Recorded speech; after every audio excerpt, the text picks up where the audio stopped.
오늘 시편 140편 1절부터 13절까지 말씀으로 주는 나의 하나님이시라, 주는 나의 하나님이시라, 이런 제목으로 말씀의 은혜를 나누고자 합니다. 시편 1편 1절과 2절에서 시편 기자는 노래합니다. 우리 세 번역으로 읽습니다. 복 있는 사람은 악인의 꾀를 따르지 아니하며 죄인의 길에 서지 아니하며 오만한 자의 자리에 앉지 아니하며 오로지 주님의 율법을 즐거워하며 밤낮으로 율법을 묵상하는 사람이다. 아멘. 우리는 누구나 복 있는 사람이 되고 싶습니다. 아니, 복 있는 삶을 살고 싶어 합니다. 어느 누가 복과 무관한 삶을 살고 싶겠습니까? 그렇다면 복 있는 사람은 어떤 삶을 살아갈까요? 시편 기자는 복 있는 삶을 사는 사람이 피해야 하는 사람을 제시합니다. 가까이에서는 안 된다는 거죠. 복 있는 삶을 살기 위해서는 이런 사람을 피해야 된다. 먼저 악인의 꾀를 따르는 것입니다. 다음으로 죄인의 길에 서는 것입니다. 마지막으로 오만한 자의 자리에 앉는 것입니다. 이런 사람들과 어울리지 않는 것이 복 있는 사람이 되는 비결입니다. 그리고 오로지 하나님의 말씀을 즐거워하며 밤낮으로 묵상하는 삶을 살아갑니다. 너무 뻔한 대답인 것 같지만 이것이 복 있는 사람입니다. 시편 140편은 다윗의 시입니다. 다윗은 1절에서 노래합니다. 같이 읽습니다. 여호와여, 악인에게서 나를 건지시며 포악한 자에게서 나를 보존하소서. 아멘. 다윗은 지금 하나님께 악인에게서 나를 건져주시고 포악한 자에게서 나를 보호하여 달라고 간구합니다. 사랑하는 성도 여러분, 우리가 사는 세상에는 착하고 선한 사람만 있는 것이 아닙니다. 악인이 있고 포악한 자가 있습니다. 그렇다면 누가 악인이고 누가 포악한 자입니까? 예레미야 5장 12절을 보시면 우리는 이들이 누구인지를 정확하게 알게 됩니다. 우리 말씀 읽습니다. 그들이 여호와를 인정하지 아니하며 말하기를 여호와께서는 계시지 아니하니 재앙이 우리에게 임하지 아니할 것이요 우리가 칼과 기근을 보지 아니할 것이며. 아멘. 여러분, 누가 악인입니까? 여호와를 인정하지 않는 사람입니다. 누가 포악한 자입니까? 여호와께서 계시지 아니하다고 교만을 떠는 사람입니다. 하나님은 누가 있다고 해서 있고 없다고 해서 없는 분이 아닙니다. 하나님은 자존하시는 분입니다. 스스로 계신 분이라는 뜻이죠. 그러므로 세상에서 가장 불행한 인생은 하나님을 인정하지 않고 사는 사람입니다.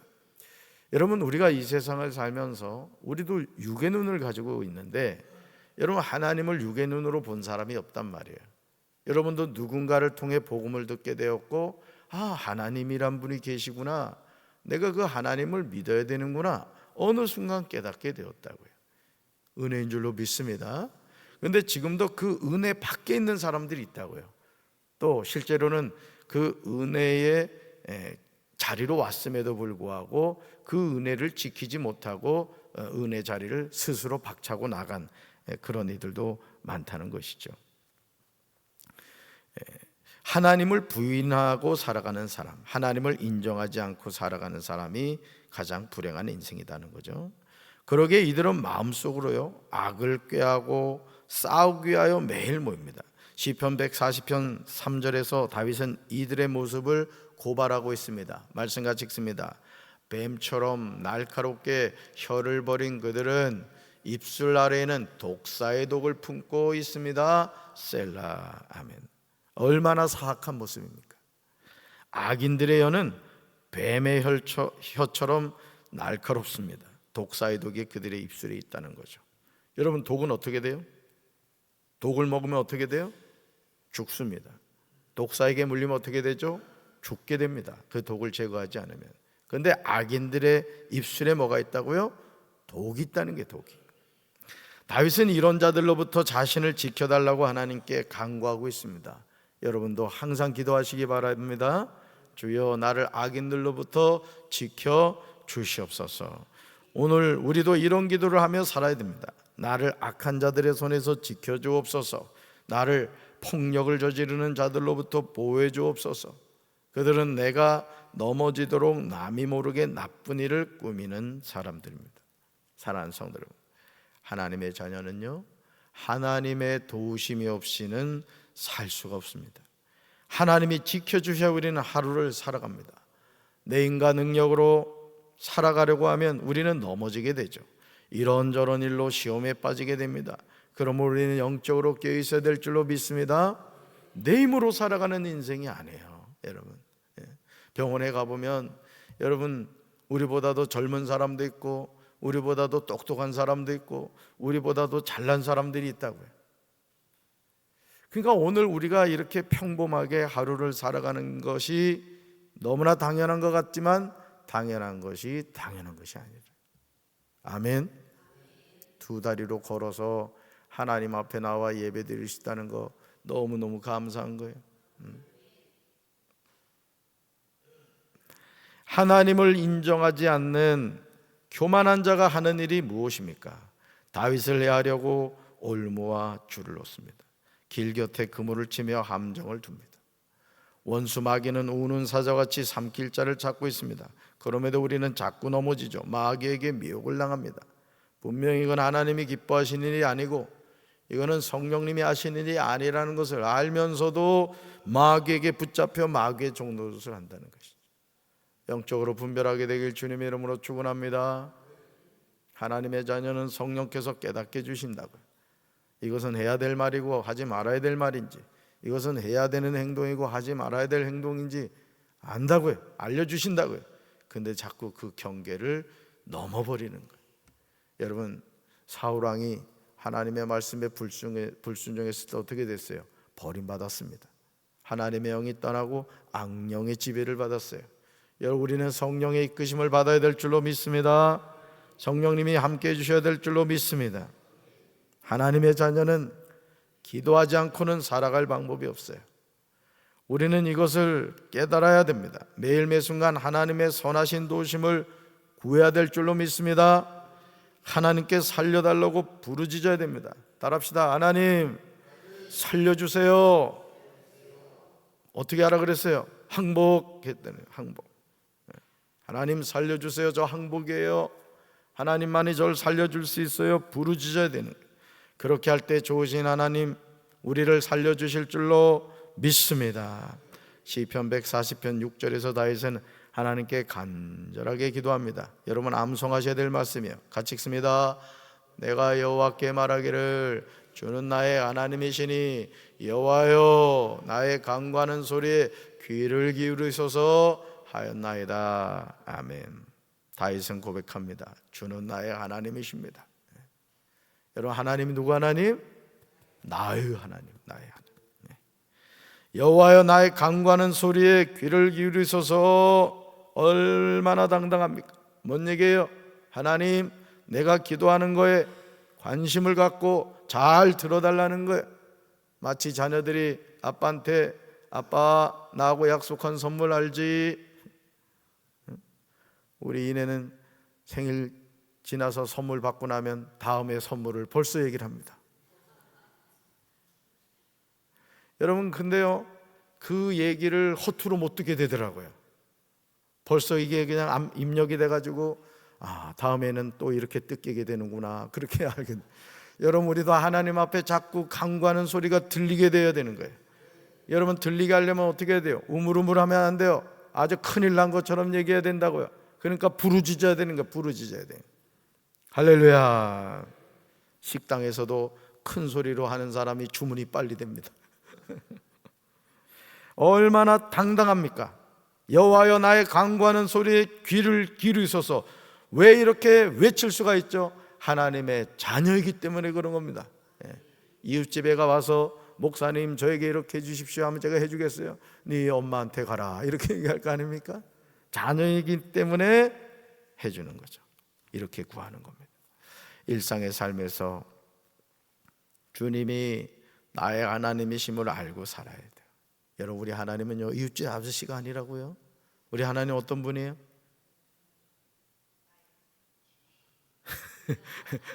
전지전능하신 분이지 뭘. 따라서 하나님은 전지전능하신 분입니다. 무슨 뜻이에요? 모든 것을 아시고 모든 능력을 가지고 계신 분이라고요. 그러니까 기도할 때 내 수준으로 기도하지 말아요. 하나님의 능력의 범위로 기도하시란 말이에요. 아멘이십니까? 하나님은 믿고 구하는 자에게 주실 줄로 믿습니다.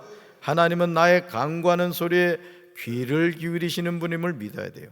그러므로 우리는 믿음으로 기도해야 돼요. 믿음.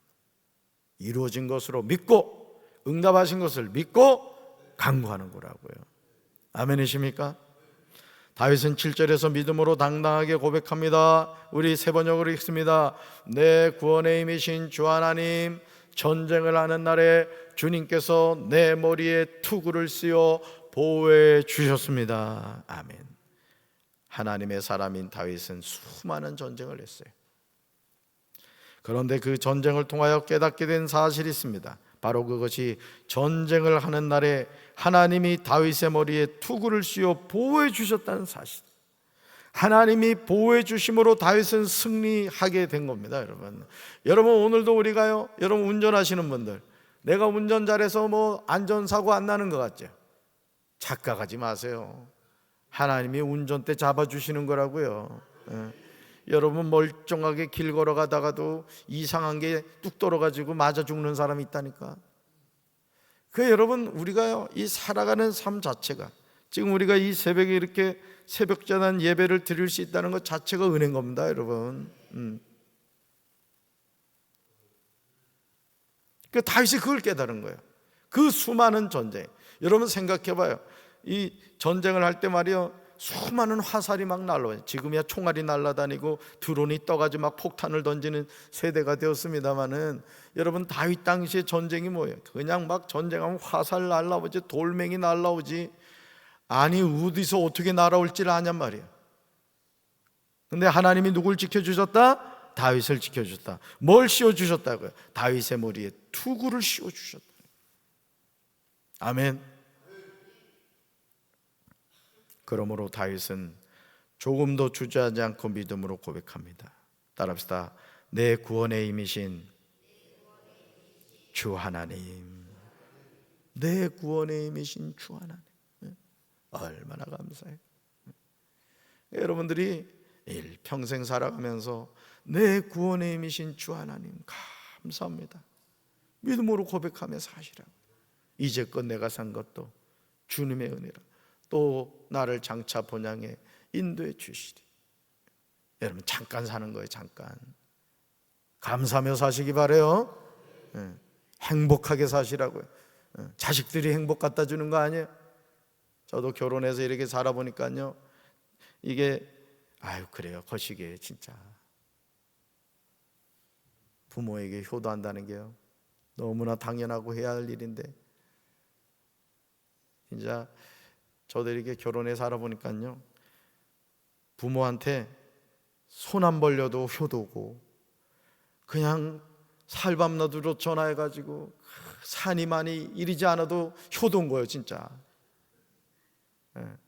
선물 안 사와도 그냥 알아서 잘 살아줬으면 좋겠어, 그지? 저도 결혼해 보니까 그렇더라고. 이 형제자매 사이도 그렇습니다. 형제자매에서 왜 무소식이 희소식인가가 참 깨달을 때가 많아, 그지? 진짜 그래. 뭔 얘기하다가 또 얘기했나. 내 구원의 힘이신 주 하나님. 여러분 험한 세상에서 우리를 구원해 주신 분은 오직 살아계신 하나님 한 분 외에는 없습니다. 하나님이 나의 구원자이신 줄로 믿습니다. 그러니까 그 하나님을 믿고 산다는 게 얼마나 감사하냐고. 얼마나. 세상에 오늘도 이 새벽에 새벽 기도를 다 내가 나왔다. 저야 설교하기 때문에 나왔지만 참 난 여러분들 보면 너무 이뻐 죽겠어. 그냥 아주 하트 뿅뿅. 주무시지도 않고 이렇게 나와주셔 얼마나 감사한지. 시편 140편 8절 이하에서요, 다윗은 하나님께 기도를 해요. 여러분 8절부터 보세요. 8절 이하에 다윗이 하나님께 기도하는데 뭐라고 하느냐? 악한 자들에게 그들이 바라는 것들을 주지 마옵소서. 또 그들의 계획들이 성공하지 못하게 하십시오. 또 나를 둘러싸고 있는 자들의 우두머리들이 그들이 내뱉는 말로 인해 어려움을 당하게 해주십시오. 다윗을 둘러싸고 있는 자들의 우두머리들이 다윗에게 어떤 말을 내뱉겠어요? 저주의 말을 할 거 아니에요. 아주 저놈 폭망해라, 죽어버려라, 막 다윗을 향하여 온갖 그냥 안 좋은 말을 다 쏟아붓고 있어요. 근데 뭐라고 그래요? 그것으로 인해 어려움을 당하지 않게 해달라. 여러분, 다윗이 깨달은 사실이 무엇입니까? 시편 140편 12절에서 이렇게 고백해요. 세 번역을 한번 읽어볼까요? 다윗이 깨달은 거예요. 주님이 고난받는 사람을 변호해 주시고 가난한 사람에게 공의를 베푸시는 분임을 나는 알고 있습니다. 아멘. 이게 끝에 세 번째 줄이 중요하다고. 나는 알고 있다는 거예요. 누구를? 하나님이 어떤 분인가를 알고 있다는 거예요. 여러분, 신앙생활은 다른 게 아니에요. 하나님이 누구신가를 바로 알고 살아가는 거예요. 바로 알고 살아가는 거예요. 그래서 항상 기뻐하고 쉬지 말고 기도하고 범사에 감사하고, 이것이 우리를 향하신 하나님의 뜻이란 말이에요. 하나님의 뜻. 그러니까 여러분, 하루를 살면서도요 똑같이 24시간 살거든요. 뭐 저한테는 25시간을 하나님이 주시지 않는다고요. 똑같은 시간이 주어져요. 근데 그 하루를 살아가는 삶이요 질이 다릅니다. 질이 그냥 막 하루 종일 불평하고 원망하는 사람이 있는가 하면 어떤 사람은 막 콧노래를 불러 주님의 높고 위대하심을 내 영혼이 찬양하니, 이런 사람이 있다고요. 여러분, 돼지머리도 웃는 얼굴이 비싸다니까. 하물며 하나님의 자녀가 쭈구렁 방통이가 돼가지고 살면 되겠어요? 보톡스 주사 맞는 것보다 더 중요한 것은 항상 기뻐하고 쉬지 말고 기도하고 범사에 감사하는 약을 3첩을 먹으면 돼. 무료로 주잖아. 하나님이 무료로. 왜 안 드시냐고. 이 약을 줘도 안 먹는 사람들이 있어요. 그러면 안 돼. 하나님이 주신 약은 먹어야지. 아멘이십니까? 고난받는 사람을 변호해 주시는 하나님, 가난한 사람에게 공의를 베풀어 주신 하나님을 나는 알고 있다고 다윗은 믿음으로 고백하는 거예요. 그러니까 여러분, 우리가 하나님을 알면요 겁날 것 있어요, 없어요? 겁날 게 없다고. 겁날 게 말이에요. 두려워할 게 있어요, 없어요? 근데 표정 왜 그래? 그러니까 여러분, 우리가 하나님을 알면 알수록요 하나님을 경외하게 되고 세상은 두렵지 않는 거예요. 야, 하나님 함께 하시면 되는구나. 아멘. 그러므로 시편 140편 13절에서 다윗은 노래하고 있습니다. 비록 우리가 사는 세상이 악인들이 잘 되는 것처럼 보이지만 살아계신 하나님의 심판이 있어요. 심판. 같이 읽어볼까요? 분명히 의인은 주님의 이름에 찬양을 돌리고 정직한 사람은 주님 앞에서 살 것입니다. 한 번요, 더요. 분명히 의인은 주님의 이름에 찬양을 돌리고 정직한 사람은 주님 앞에서 살 것입니다. 아멘. 그래서 여러분이 지금도 우리 고3 아이들 또 재수생들은 열심히 수능시험을 준비합니다. 수능시험이 있는지도 모르지, 여러분. 그죠? 근데 우리 자녀들, 손자, 손녀들은 열심히 지금 수능시험을 준비한다. 왜요? 수능 점수를 잘 받기 위해서. 우리는 하나님 나라의 수능생이라고요. 수능생. 믿습니까? 열심히 시험 준비를 한 사람이 좋은 점수를 받고 원하는 대학을 가듯이 우리는 하나님 나라의 수능생이에요. 수능생. 잘해야 돼요. 잘해야 돼. 열심히 해야 돼요. 열심히 해야 돼. 열심히 해야 돼. 아멘이십니까? 그래서 주님 앞에 산다는 걸 기억하셔요. 그래서 여러분이 일거수일투족을 잘해야 돼요. 하나님의 자녀는 죄짓지 말고. 우리 윤석열 대통령이 대통령 되기 전에 공정과 상식 얘기는 참 잘하셨는데 우리 하나님의 자녀도 공정과 상식의 삶을 살아야 돼요. 아멘이십니까? 우리 하나님을 두려워합시다. 우리 하나님 나라 뭐라고요? 수능생이에요. 수능생. 우리 오늘 새벽에 나온 분들은 다 수석이 돼가지고 수능생이 하나님 나라 수능생으로 합격하게 되길 주님의 이름으로 축원합니다. 가슴에 손 얹읍시다. 사랑의 주님, 정직한 자는 주 앞에 서게 된다고 다윗은 고백합니다. 오늘 우리가 이 세상을 살아가면서 하나님을 경외하는 믿음을 가지게 도와주시고 악한 자들 때문에 시험 들거나 낙심하는 일이 없도록 주여 저희들을 지켜주시옵소서. 우리의 부르짖는 기도를 하나님이 들으신다는 사실을 기억하고 전지전능하신 하나님을 더 깊이 알아가게 하시고 하나님의 손을 꼭 붙잡고 오늘도 믿음 안에서 승리하게 하옵소서. 예수님 이름으로 간절히 기도합니다. 아멘.